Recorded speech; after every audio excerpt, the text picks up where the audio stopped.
All right, guys, absolutely insane story out of the West Bank as the co-director for the documentary film No Other Land was just brutally attacked by Israeli settlers. So this comes just weeks after they were here in the US, in Los Angeles, receiving an Oscar for this film that's specifically about the violent, illegal expansion of Israeli settlements and the ongoing ethnic cleansing of Palestinians in the West Bank. And he returns there after winning this Oscar and is immediately attacked by Israeli settlers.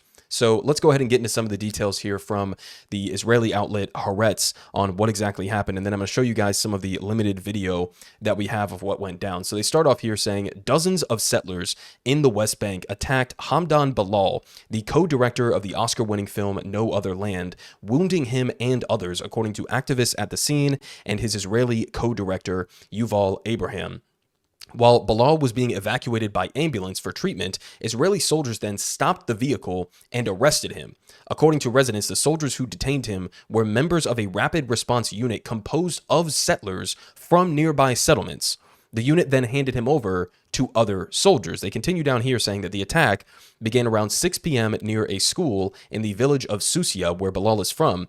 A settler approached Palestinian homes, and when residents asked him to leave, dozens of settlers arrived and attacked them with stones and blows to their fists. The settlers also destroyed water tanks, stole security cameras, and smashed car windows. When soldiers arrived, the settlers then fled, but American activists at the scene called the police, but said the officers did not intervene, which is not surprising in the slightest. This is part of the ethnic cleansing process. This is part of the colonial expansion of these illegal Israeli settlements, is that you have the settlers themselves who form these like roving bands to go and harass and terrorize Palestinians. And then you also have the Israeli occupation forces or their security forces who either do nothing about the attacks against Palestinians or they actively participate in them.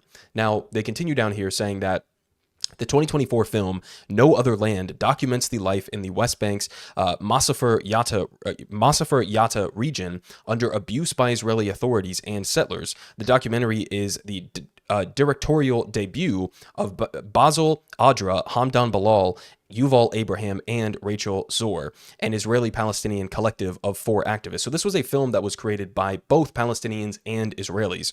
They say last March, when the film was screened in Masafer Yatta in the South Hebron Hills, Ballal wrote in a column for Plus 972 magazine about living with settler violence, and this is what he said: "For years, Basil and I have filmed Israeli home demolitions and settler violence in Masafer Yatta. It can be draining, filming these horrible incidents every day." Now, we move on here because we also have, again, his co-director, Yuval Abraham, trying to describe what exactly went down in real time. He says, "A group of settlers just lynched Hamdan Ballal, co-director of our film No Other Land. They beat him and he has injuries to his head and stomach, and as well as bleeding. Soldiers invaded the ambulance he called and took him. No sign of him since." Now, he has an update down here saying after being handcuffed all night and beaten in a military base, Hamdan Ballal is now free and is about to go home to his family. So he returns back to the West Bank.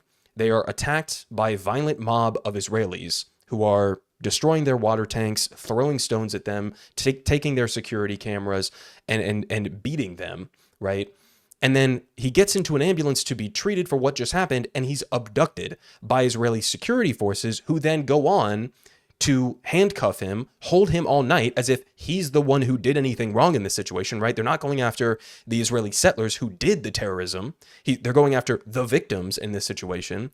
They hold him overnight, and apparently, thankfully, at least now, he's free to go. But we also should make the point that this guy is only free because of who he is, right? He's only free right now because people know his name. He just won an Oscar. There's attention on this. There's a lot of energy on this and pressure on Israel. If this was just another random Palestinian who happens to live in the area, this is the kind of situation where they then put you in administrative detention and they disappear you into the brutal Israeli prison system where you may not be freed for years, if ever. You may die in prison. You may be tortured, right?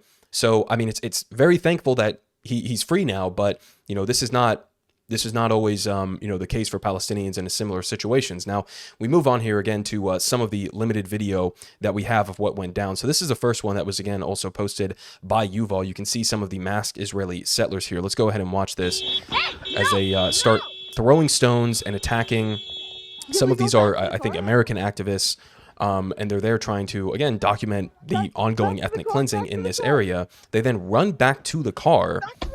You can see them getting in the car here, and then you're about to see stones being thrown at the car. You can hear it breaking glass, shattering on them. They break the front windshield, and then they try to pull off to escape from these settlers, and they immediately run in to, guess who? An Israeli occupation force military vehicle, and they're stopped. So that was one angle of it. We also had this one where you can see the settlers initially running up, again, in their masks, and then throwing stones through the car window, and it looks like destroying the dash cam that was on the front of the car. So they're running up there. I mean, look at how many of them there are. Now, this is all coming with the background, obviously, focusing on the situation here of the specifics of a co-director of a film that just won an Oscar that's specifically about the ongoing ethnic cleansing and this exact kind of violence from Israeli settlers. That's one aspect of it. But the broader story here is that this is just the daily life that Palestinians in the West Bank are subjected to, as we also have the background of a full-blown genocide in Gaza that's happening right now. But this has been going on for years and years and years, specifically over the last couple of years.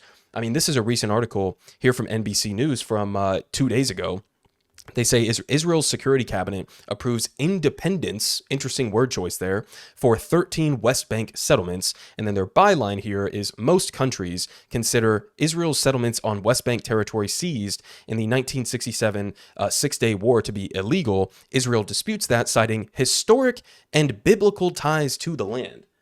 Now, do you guys see the problem with how Western media frames a lot of these things? I mean, just to be clear about this, like, this is not, shouldn't be a controversial thing here, right? Here's a headline from the BBC from July of 2024. UN top court says Israeli occupation of Palestinian territories is illegal. It's absolutely illegal under international law. It's absolutely opposed by a vast majority of countries around the world. And yet, this is how the US media chooses to cover it, right? First of all, the use of the word independence approves independence. No, we're talking about the annexation of Palestinian territory, the illegal annexation of Palestinian territory through violence and ethnic cleansing. That's what we're talking about here. But they say independence. Independence from who?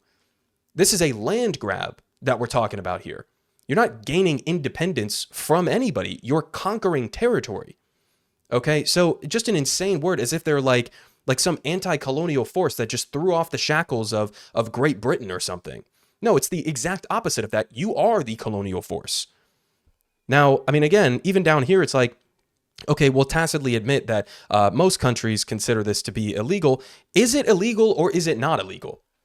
Right? I mean, this shouldn't be a difficult thing to figure out. Basically, the only countries that don't consider it illegal is really like the United States. Maybe there's a couple other Western European countries who also don't find it illegal, or, maybe some U.S. client states don't say anything about it, but it's basically just the United States that is on the pro-annexation, the pro-Israeli settlement side of this. And even then, you've had some American presidents who are at least like kind of hesitant about it. Like even Joe Biden did kind of like the tepid and virtue signal of like, oh, well, I'm going to sanction some of these settlers and we need a two-state solution and this isn't right. But then they proceed to give Israel full support to do whatever they want. There's no real consequences. But it's like, to act as if this is even in question as to whether or not this is wrong morally and legally is just utterly insane. Can we really not just speak about things how they actually are in reality? Apparently not, at least for NBC News here. I saw another headline as well that basically said the same thing as them.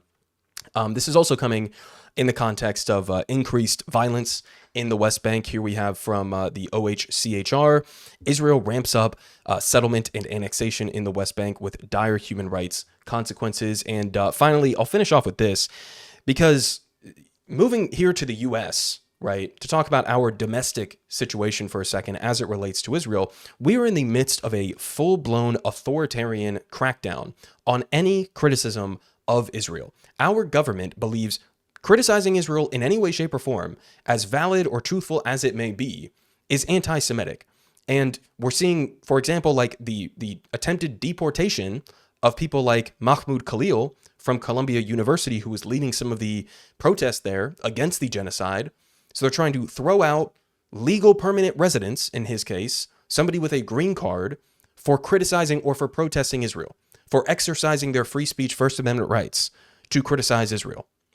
They wouldn't do this for any other country, by the way. It's just this one specific instance. So as that's going on, we also had this example. Headline is, movie theater in Miami Beach faces eviction after showing the documentary No Other Land. So it took for this movie to win an Oscar for me to even like find out about what it was. I hadn't even heard about it. And I'm somebody who covers, Israel, Palestine kind of things all the time. I hadn't even heard about it until it won an Oscar. It had been nominated for an Oscar. And even then, once it had been nominated, I was looking around online and I'm like, is this on a streaming service? Is this going to be on TV somewhere? Is this in a theater? And I literally couldn't find it anywhere. There was a total and complete blackout of this movie.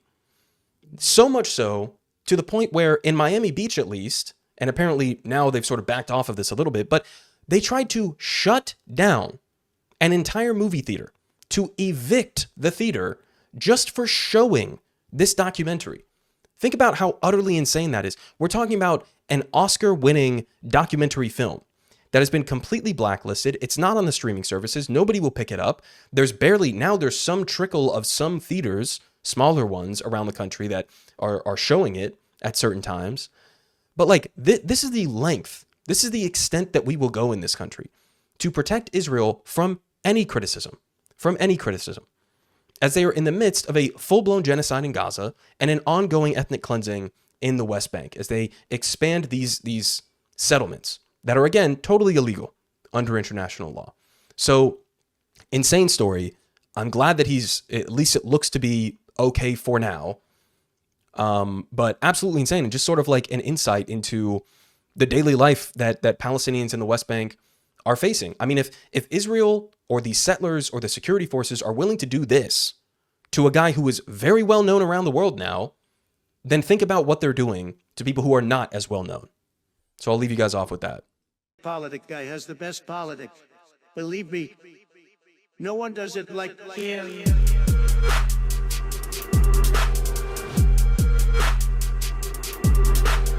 Believe me, everyone is saying